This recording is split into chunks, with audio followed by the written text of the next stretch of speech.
오늘 우리가 함께 볼 말씀은 열왕기상 2장 19절부터 25절까지 말씀이 되겠습니다. 19절 말씀부터 읽어보겠습니다. 밧세바가 이어 아도니아를 위하여 말하려고 솔로몬 왕에게 이르니 왕이 일어나 영접하여 절한 후에 다시 왕좌에 앉고 그의 어머니를 위하여 자리를 베푸니 그가 그의 오른쪽에 앉는지라. 밧세바가 이르되 내가 한 가지 작은 일로 왕께 구하오니 내 청을 거절하지 마소서. 왕이 대답하되 내 어머니여 구하소서. 내가 어머니의 청을 거절하지 아니하리이다. 이르되 청하건대 수넴 여자 아비삭을 아도니아에게 주어 아내로 삼게 하소서. 솔로몬 왕이 그의 어머니에게 대답하여 이르되 어찌하여 아도니아를 위하여 수넴 여자 아비삭을 구하시나이까? 그는 나의 형이오니 그를 위하여 왕권도 구하옵소서. 그뿐 아니라 제사장 아비아달과 수르야의 아들 요압을 위해서도 구하옵소서 하고 여호와를 두고 맹세하여 이르되 아도니아가 이런 말을 하였은즉 그가 생명을 잃지 아니하면 하나님은 내게 벌 위에 벌을 내리심이 마땅하니이다. 그러므로 이제 나를 세워 내 아버지 다윗의 왕위에 오르게 하시고 허락하신 말씀대로 나를 위하여 집을 세우신 여호와께서 살아계심을 두고 맹세하노니 아도니아는 오늘 죽임을 당하리라 하고 여호야다의 아들 브나야를 보내매 그가 아도니아를 쳐서 죽였더라. 아멘. 아도니아가 죽는 장면이 이렇게 나타나고 있는 이유가 뭘까? 악인의 말로가 과연 어떤가를 보여주려 하는 것일까? 어떤 교훈을 주려고 이런 가슴 아픈 얘기를 굳이 성경은 이렇게 담고 있는가 하는 것을 오늘 우리는 이 본문을 통해서 배우게 될 것입니다. 먼저 밧세바가 아도니아를 위하여 말하려고 솔로몬 왕에게 와서 이렇게 말을 하는 모습이 나오죠. 그때 솔로몬이 일어나 영접하여 절을 했다 하는 장면이 나와요. 그 솔로몬은 이 모친인 밧세바를 굉장히 존경해서 최대 예우와 존경으로 맞이하는 모습을 보이고 있는 것이죠. 70인역에는 왕이 입맞추었다는 기록까지 보입니다. 당시 이스라엘 왕국에서 태후의 지위라는 것은 굉장한 위치에 있었다는 것을 알 수가 있죠.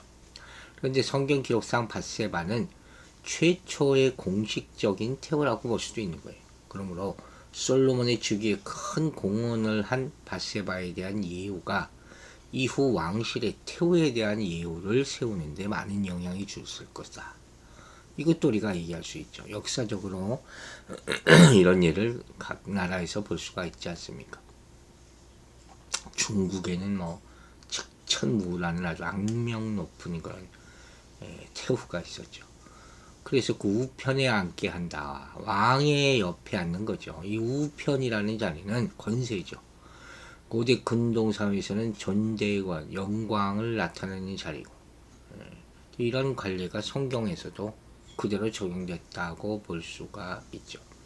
이렇게 대우한 것으로 봤을 때 이런 모습은 솔로몬의 효성이 지극한 왕이었다 하는 것을 알리고 동시에 이런 효성에도 불구하고 솔로몬이 나중에 결국 모친의 이 청을 단호하게 거절한 것은 그녀를 괄시해서가 아니라 아도니아의 요청이 영모에 관련된 탓임을 나타내는 그런 대조적인 표현이라고 할 수가 있겠죠.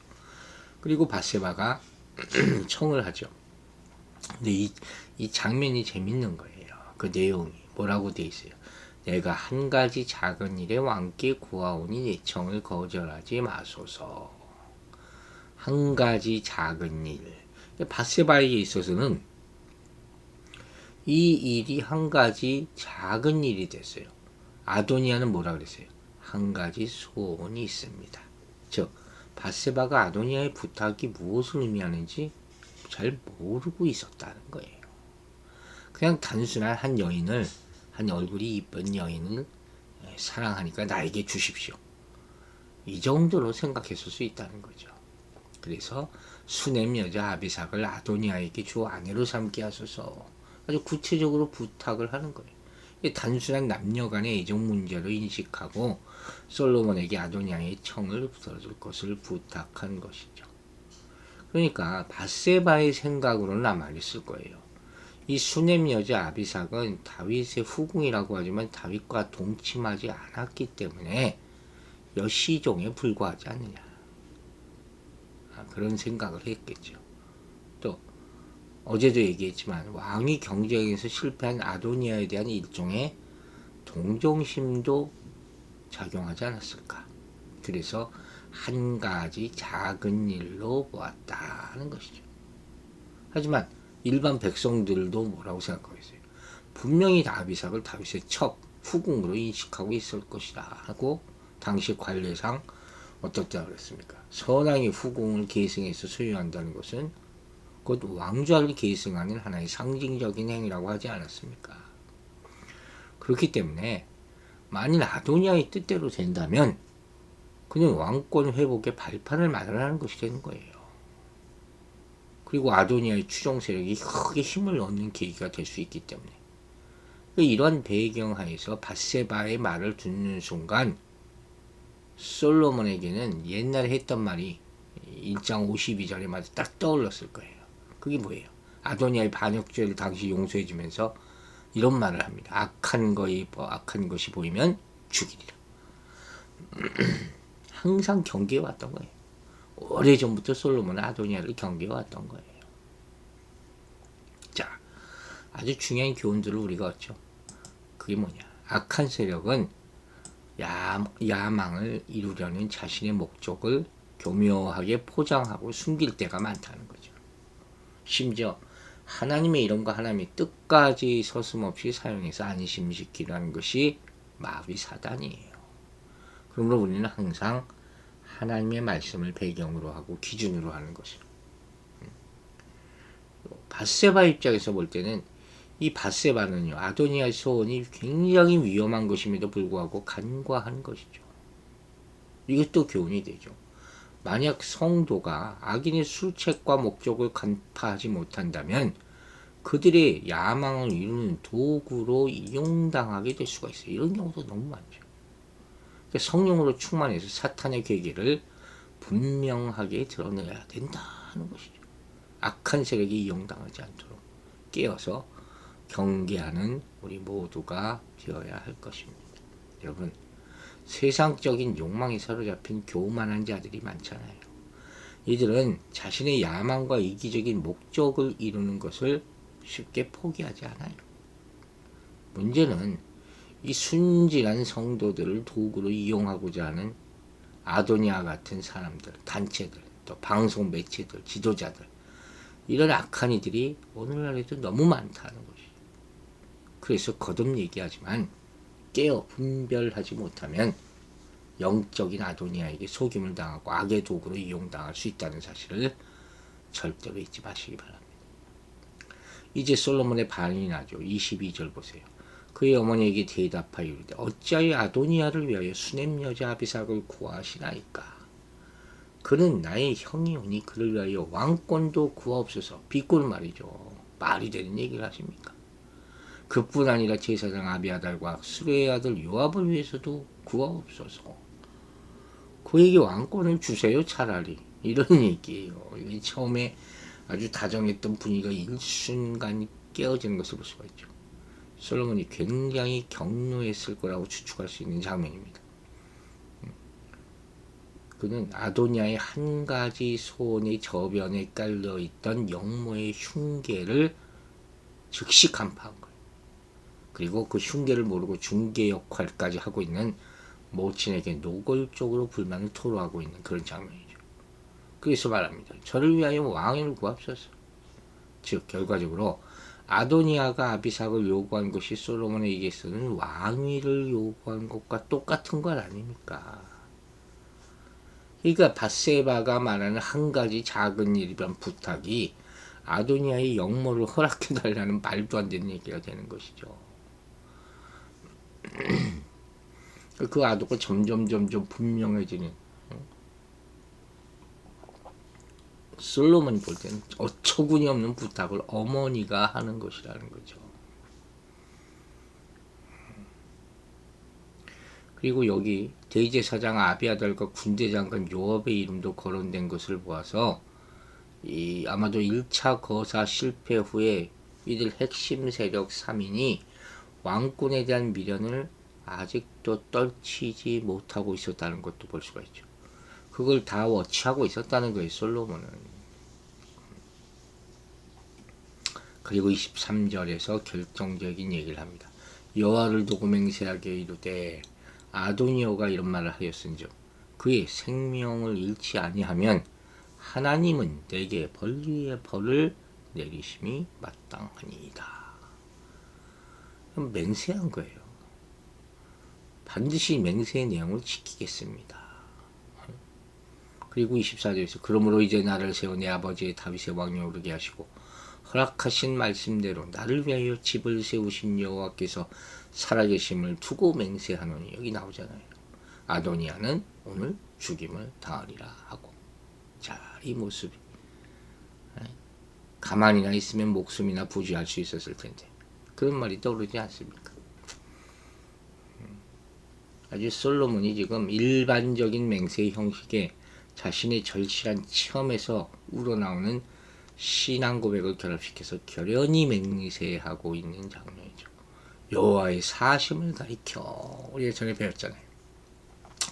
이 말은 여호와의 살아계심이 불변의 진리인 것처럼 자신의 맹세의 내용 역시 결코 변하지 않을 것이다.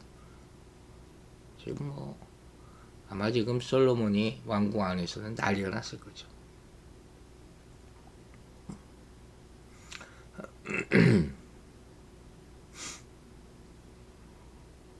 지금 이 솔로몬의 이런 말들은 자신에 대한 하나님의 약속과 관련해서 하나님께서 자신에게 견고한 왕위를 허락해 주셨는데 이게 지금 무슨 얘기를 하고 있는 겁니까? 하는 거죠. 왕위를 누가 이런 식으로 내줄 수가 있겠습니까? 그리고 25절에 그 결론이 나옵니다. 여호야다의 아들 브나야를 보내며 그가 아도니아를 쳐서 죽였더라 하는 거예요. 직접 죽였던지 아니면 사람들을 불러서 죽였던지는 정확하지 않지만 그게 뭐가 의미가 있겠습니까? 어쨌든 이 솔로몬의 왕의 명을 받은 브나야의 책임하에 아도니아에 대한 처형이 공식적으로 집행되는 그런 장면이 나옵니다. 어떤 사람들은요, 이유야 어떻든 솔로몬이 자신의 이복형인 아도니아를 이런 일로 처형시킨 것은 세속적인 왕권 쟁탈 싸움이다. 그래서 비윤리적인 행위다. 이렇게 폄하하는 사람들도 있어요. 얼핏 보면 솔로몬이 아도니아를 구태여 처형시킬 필요까지 있었나? 너무 가혹하지 않나? 이렇게 말할 수도 있다는 거예요.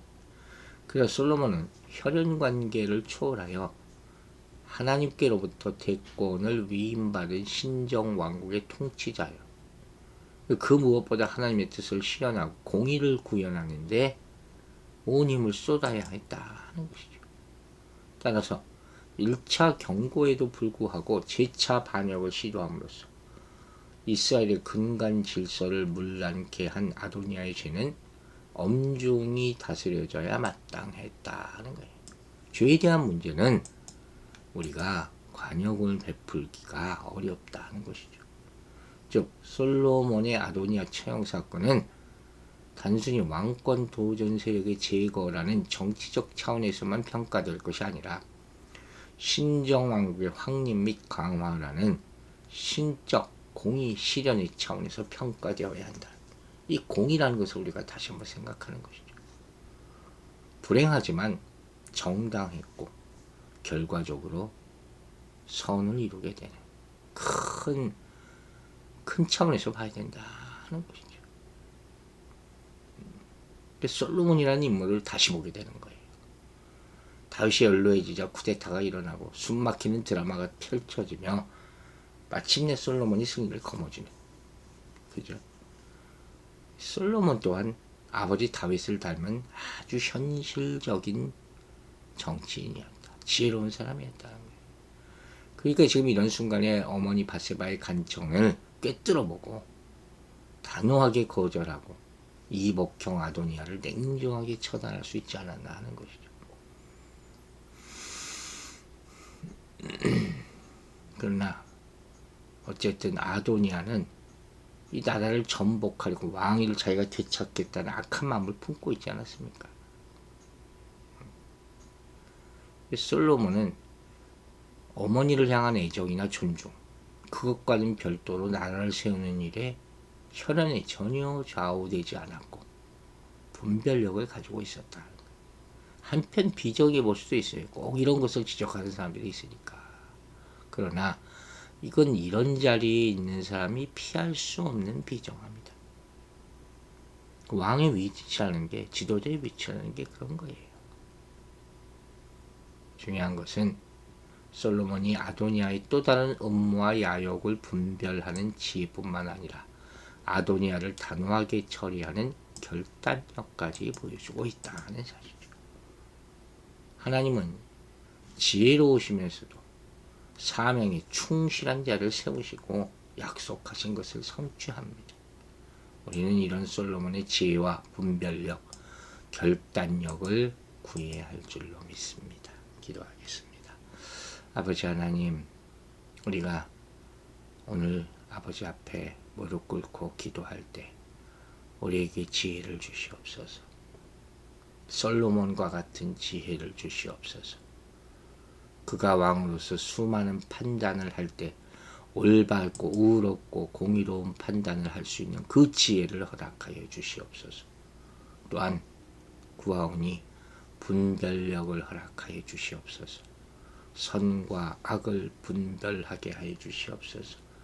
하나님의 뜻과 때를 분별하게 하여 주시옵소서. 무엇이 하나님 나라를 세우는데 정말 필요한 것인지를 깨닫게 하여 주시옵소서. 또한 하나님의 때, 하나님이 명하신 것을 선포할 수 있는 결단력을 구하오니 허락하여 주시옵소서.